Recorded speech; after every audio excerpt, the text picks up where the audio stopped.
This morning's weigh-in, 200.4. I could explain. Good morning video. Welcome to a brand new folks. And I know what you're thinking. 200.4 pounds.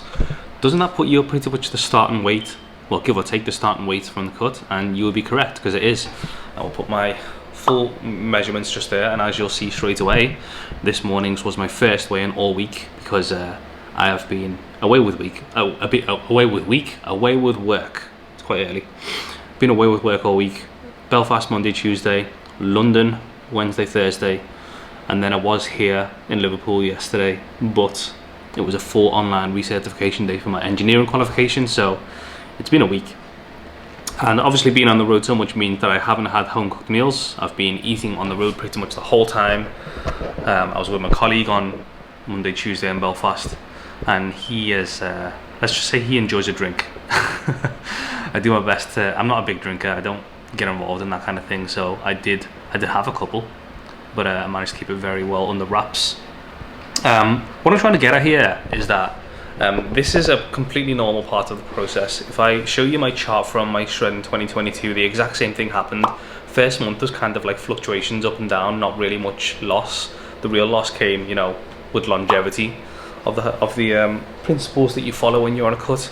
So I'm not worried whatsoever. What you need to remember is that it's literally impossible to gain a kilo of fat in a week. You know, I've put on about a kilo this week on scale weight. There's not a chance, there's absolutely zero chance that you can gain a kilo of fat in a week, so I'm not worried in the slightest. Give me a few days and I'll probably get back to my lower weigh-ins anyway, because I'm definitely carrying a bit more water because of all the, you know, salty food and all the food out on the go. So yeah, I'm not worried whatsoever. I'm definitely gonna make up for it in the next few days. But let me tell you, last night I made my usual chicken skewers with rice and veg, and it was my first meal like that in nearly a week, and I was so happy to be eating chicken skewers with rice and veg. That's like my meal, that's like my dinner 5 times a week minimum when I'm here. So to be away from it was almost, it was a bit weird. Don't get me wrong, it's nice to kind of like vary the diet up by, like, you know, having time away or whatever, but I think you get to a stage when you're into your health and fitness and you've got some decent nutritional habits, you get to a stage where you crave that core of nutritious good meals that like fuel you really well, because it just makes you feel better, it makes you perform so much better.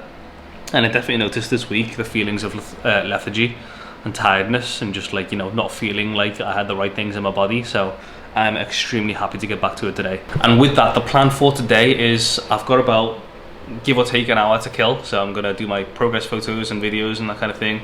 Probably gonna chart my data, and then I'm actually gonna go play paddle with some of my friends, and I'm super excited because I haven't played paddle in far too long. It's one of those sports that, like, is so much fun, and I would literally play multiple times a week if I could.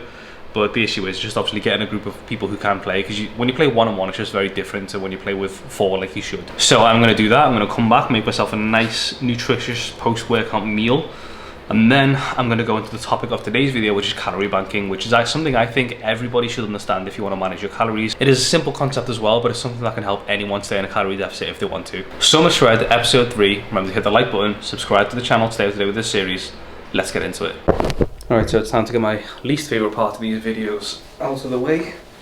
I will say that with the corresponding increase in weight, I don't have the same snatched feeling that I had in my last check-in. This is me relaxed from the front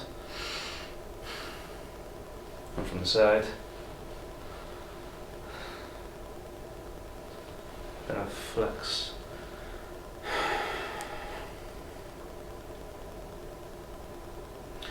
So in terms of change, I kind of feel like don't quite feel as snatched as I did last week, but I have to say, I'm really not worried. I think progress is still definitely being made. Probably should really strip down to the boxes so you can see legs as well, but I'm not gonna lie, it's just too cold, so maybe a little bit later in the month. Just do myself a light breakfast before paddle, so I'm gonna have 100 grams of cherries, I'm gonna have 50 grams of mature dates, and I'm gonna have one of these Aldi protein coffees. Some fast acting sugars, some caffeine, some protein. That's exactly what I need pre-paddle.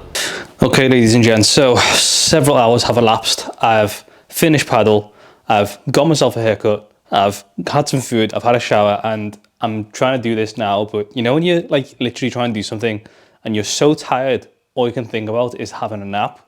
Like literally my tripod is set up on my bed right now and all I want to do is volley this tripod and get on my bed.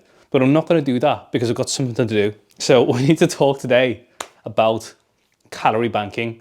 And I do think that, in terms of real life fat loss advice, this is so applicable in everyone's day-to-day life because, we all have busy lives, we all have social lives, we all have things to contend with that mean that, we can't really stick to our nutrition 100% at all times. And this is where calorie banking is especially useful. So let's go ahead and get into this, shall we? So the topic today is calorie banking. Okay, so what exactly is calorie banking? From the name, you can probably tell what it kind of means. The whole concept is, and I'm going to use a really simple example for this, so hopefully everyone will understand it. The whole idea behind it is, if you have events, like social events, or you have like meals out, or if you find yourself just unable to stick to your usual nutritional regime, calorie banking is a really cool way to make sure that you can still stick to your fat loss goals despite that. So in this example, we're going to look at 7 days. We're going to look Monday to Sunday, and we're going to assume that someone has 2,000 calories a day, just for the sake of example. We're going to say, so 7-day week, 2,000 calories a day. And we're also going to assume that the hypothetical person we're speaking about here has exactly 2,000 calories a day. They stick to it exactly on the nose. They don't go a calorie over. They don't have a calorie underneath, which obviously is very unrealistic, but roll with it. So if this person has 2,000 calories 7 days a week, that equates to 14,000 calories across the week. Simple maths. So we're also going to assume that this 2,000 calories per day, 14,000 calories per week, equates to them being in a calorie deficit. The scale of that deficit doesn't matter, it just puts them in a calorie deficit. Now let's assume that a hypothetical 2,000 calorie a day human being has a birthday party this coming weekend. They have a birthday party on Saturday evening. They've spoken with the host, the party is going to be catered, there's going to be pizza, there's going to be biscuits, there's going to be cake, there's going to be all the usual party food, buffet style. I know what you're thinking, guys, I want to go to this party as well. However, unfortunately, it's hypothetical only, so we're not going to be able to make it. Yeah, I know. Now, of course, when you go to these social events, you don't want to be that person who's just like, constantly thinking about what they're eating. You just want to go and enjoy it, obviously within moderation. So something you can do to facilitate that is to simply save yourself a few extra calories to make sure that you can have some extra on the Saturday evening. So what that could look like with calorie banking is just like this. So instead of having 2,000 calories a day, 7 days a week, what you could do is you could have 1,900 calories 6 days a week. Don't really know why I stood on this side to make it impossible for me to write. So 6 days, 1,900 calories a day. So you've saved 100 calories for 6 days. That gives you an extra 600 calories. So whereas your usual day would be 2,000 calories, you can add 600 to that. So you can have 2,600 calories. So that one day, Saturday night, 2,600 calories. Now let's add all of those calories up. So you got 6 days at 1,900 calories a day, which comes to 11,400 calories. Now you add that to your 2,600 and what do you get? Dun, dun, dun, dun. 14,000 calories. There is literally no difference in caloric intake between this week and this week. However, this week you have a birthday party where you can go enjoy some cake, you can have some pizza, you can enjoy some time with your friends, you can have a couple of drinks, obviously within reason. Don't be using it as an excuse to binge. So this has been a completely hypothetical scenario. You can take this and run with it however you want to do. A few other things to consider when it comes to calorie banking, however, is if you ask me, if you are going to utilize calorie banking, it is far more useful to focus on the caloric intake itself than it is to focus on macronutrients as well. Obviously, if you're advanced and you've got some experience doing this, then sure, obviously you want to prioritize your higher protein. However, it's important to remember that macronutrients really don't matter unless you've got calories on lock. Therefore, if your choice is between focusing on caloric intake or high protein or whatever macro split you're on, always go for caloric intake, especially if your goal is fat loss. Just to give you an example, this past week, I've told you I was traveling with work quite a lot. Now, I know what my kind of macros need to be. I track them on MyFitnessPal pretty religiously. I'm very good at tracking them. I'm very good at, kind of making sure that I'm on track with them. However, there were several examples across this past week where it wasn't really possible for me. For example, Monday, Tuesday, I was in Belfast with one of my colleagues who absolutely loves Indian food. And let's be honest, I couldn't just not hang out with him, could I? So for dinner, I knew that was going to be an Indian, and which obviously isn't the most kind of calorie-friendly choice. So instead of worrying about that, I just went with it. I just made sure I made a decent choice, and I also made sure that, I bagged some calories. So I only had one meal for the day previously before that meal, and then when I got to the Indian restaurant, I did allow myself to have a beer. I did allow myself to have kind of like, well, within reason, you know, some good food. By default, naturally, I do deviate towards high protein choices anyways. But with my regular protein goal being about 200 to 210, I can safely say, you know, Monday, Tuesday, I probably didn't hit that, especially that day when we went for an Indian. But I don't sweat that whatsoever, because as long as I was on top of my calories, that's more important anyways. And to be honest, there's not actually that much more to calorie banking than what I've explained to you. However, if you do have any questions, leave them below in the comment section and I will of course answer them for you. But other than just doing some calculations and making sure that you know how much you're going to bank a day and then how much it's going to leave you for the week and how it's going to affect your week, that's pretty much it. Don't sweat the macros. Calories are more important, especially if you go with fat loss. As I say, I think this is so applicable to everyday life because people have different jobs that require them to travel, social events, you know, the kind of thing I'm on about. Life happens, guys. It's going to be very difficult for you to kind of like stick to your calories every single day, but utilizing this strategy amongst many others, you can absolutely do it. And I think that's enough whiteboard for this video, so let's get back to the rest of it. So upon reflection, I'm not really sure why I was talking about getting back to the rest of the video because it's pretty much finished. I'm going to go ahead and wrap this one up now, actually.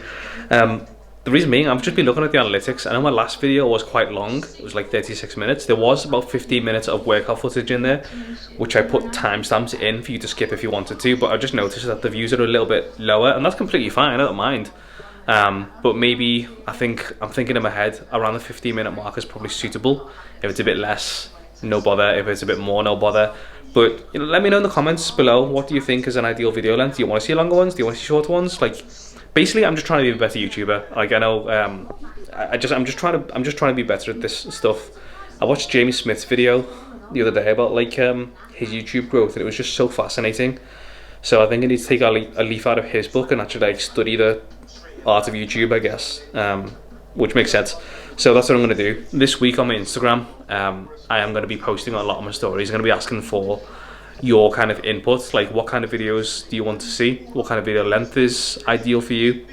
And you all know this anyway because you all follow me on Instagram, and if you didn't, it's right here. So I would really appreciate any feedback to help me make these videos better for you. And with that, I'm going to go ahead and wrap up this video. So I'd like to thank you so much for watching Summer Shred episode 3, and I sure want in the books. I have got a few ideas for Summer Shred episode 4, but as I say, any topics that you want me to cover, go ahead and leave them in the comments below. Thanks again for watching, and I'll see you guys in the next video.